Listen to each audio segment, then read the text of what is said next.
And welcome back. We are in chapter 13 of the book of Proverbs. I have my plans to prosper, money management, and planning journal here with me.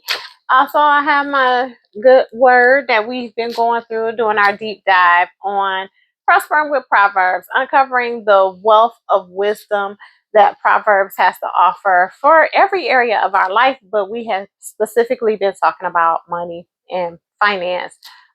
Over these next 30 days, we will be at 31 actually, because there are 31 chapters in the book of Proverbs. So let's dive right on in. It says, a wise son heeds his father's instruction, but a scoffer does not listen to rebuke. A man shall eat well by the fruit of his mouth, but the soul of the unfaithful feeds on violence. He who guards his mouth preserves his life, but he who opens wide his lips shall have destruction. We've been hearing about these lips, our mouth, what we saying, we confessing, what we doing these last few days, right? The soul of a lazy man desires and has nothing, but the soul of the diligent shall be made rich. We talked about diligence the other day. A righteous man hates lying, but a wicked man is loathsome and comes to shame. Righteousness guards him whose way is blameless, but wickedness overthrows the sinner. There is one who makes himself rich, yet has nothing, and one who makes himself poor, yet has great riches. The ransom of a man's life is his riches, but the poor does not hear his rebuke. The light of the righteous rejoices, but the lamp of the wicked will be put out. By pride comes nothing but strife, but with the well advised there is wisdom. Wealth gained by dishonesty will be diminished. But he who gathers by labor will increase. Hope deferred makes the heart sick, but when the desire comes, it is a tree of life. He who despises the word will be destroyed, but he who fears the commandment will be rewarded. The law of the wise is a fountain of life, to turn one away from the snares of death. Good understanding gains favor, but the way of the unfaithful is hard. Every prudent man acts with knowledge, but a fool lays open his folly. A wicked messenger falls into trouble, but a faithful ambassador brings health. Poverty and shame will come to him who disdains correction, but he who regards a rebuke will be honored. A desire accomplished is sweet to the soul, but it is an abomination to fools to depart from evil. He who walks with wise men will be wise, but the companion of fools will be destroyed. Evil pursues sinners, but to the righteous good shall be repaid. A good man leaves an inheritance to his children's children, but the wealth of the sinner is stored up for the righteous. Much food is in the fallow ground of the poor, and for lack of justice there is waste. He who spares his rod hates his son, but he who loves him disciplines him promptly. The righteous eats to the satisfying of his soul, but the stomach of the wicked shall be in want. So today I want to go over Proverbs 13 and 22.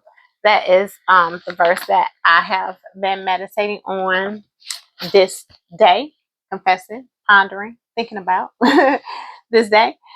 It says, a good man leaves an inheritance for his children's children. Now, if you did not come from a family that passed down money, property, an estate, business, some type of legacy outside of your character, which character is great. So you want to be a person of character and walk upright, walk blameless as best as you can. So those things to teach your children and your grandchildren are definitely commendable, and they are something that we are admonished to do. But we're also encouraged to leave a financial inheritance for our children's children as well. So our affirmation for today is, I am creating generational wealth and legacy. I am creating generational wealth and legacy. And I know there's a kind of like a meme, but a saying that has been going around social media, like you may have not come from a rich family, but that doesn't mean a rich family is not supposed to come from you. You may be the person who is supposed to be the curse breaker. You may be the one who is supposed to be the generational the generation changer. You're the one who's supposed to come into the world, activate your gifts, cultivate your skills, and then begin to steep and embed and train and teach the knowledge of what you have, what you've learned, in a natural and spiritual perspective, to your children, to your children's children, and leave a legacy of love, leave a legacy of laughter, leave a legacy of character, um, discipline, work, diligence, all of those things to them, but also a legacy of wealth and money. So, your mindset today, I want you to think about, how do you define legacy for your family? How do you define legacy for your family? What does that look like for you? What would you, 20 years not down the road, 60 years down the road, depending on how old you are, if you were at your 80th birthday party and you can look back and say that you have done the things that you wanted to do for your family, what would that be? What would you like your family's legacy to be? We talked about creating the financial mission and vision, and it starts there, creating a financial mission and vision that you can pass down to your children, that you can teach to those that are in your family, so that they can teach. If each one teach one, right? If each one of them teaches someone else in the family, if you, as the parent, the guardian, the leader of your home, teaches what you believe of how to be financially successful, how to be a wise steward with your money, how to grow, save, invest. If you teach those things to your children, and then they repeat what you have taught them, and go even further with it, that's creating an amazing legacy. But what does legacy look like for you, for your family? Your money moves this week or for today. What financial decisions are you making today that will positively impact the generations to come? So think about that. What decisions, are financial decisions, are you making today that positively impact the generations to come?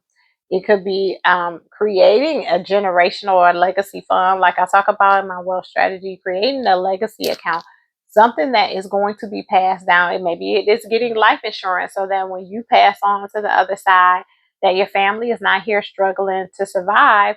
They are able to go on and maybe pay off the house and invest in a business opportunity, invest in real estate, invest in something that is going to bring them a return, and not start at ground zero like you may have started at ground zero. My goal is to make sure my children start many levels of ahead of me, of where I started. So, your kingdom calling. What long-term impact is God asking you to prepare for? What long-term impact is God asking you to prepare for? Like I mentioned the other day, we are here to change the world for good and for God. There are gifts, there are talents, there are skills that we have.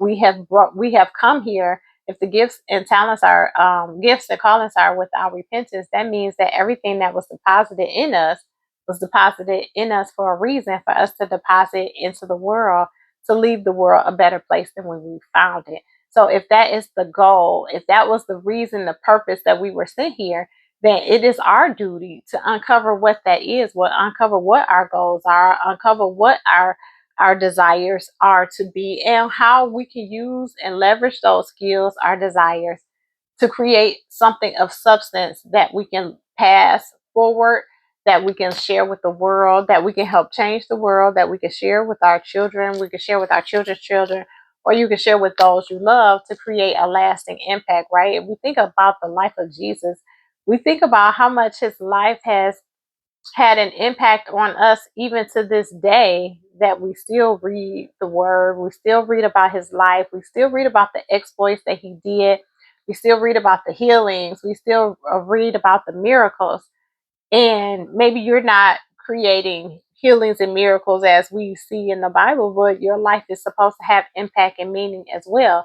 So you're here to deposit a gift. You're here to deposit into the earth something that only you can give. You were sent here on assignment, and it is up to you to uncover what that assignment is and how you best utilize, cultivate, and grow that gift, so then you can in turn deposit it into others. So I just want to jump on and share that with you all today. This has been Proverbs 13. We read the entire chapter.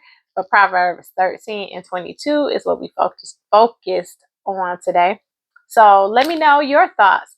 If you have written down the questions again, if you have your plans to prosper, money management, and plan a journal, write in there your key takeaways from today. And if you don't have the journal, what you waiting on? Get your copy of the Plan to Prosper, Money Management, and Planning Journal so that you can continue to go through the rest of Proverbs with us. I'm glad you are on this journey with me. I am happy to be excited. I'm happy and excited to be taking it with you. So share with me in the comments your thoughts today. All right. Want to wish you all an amazing day. Bye bye.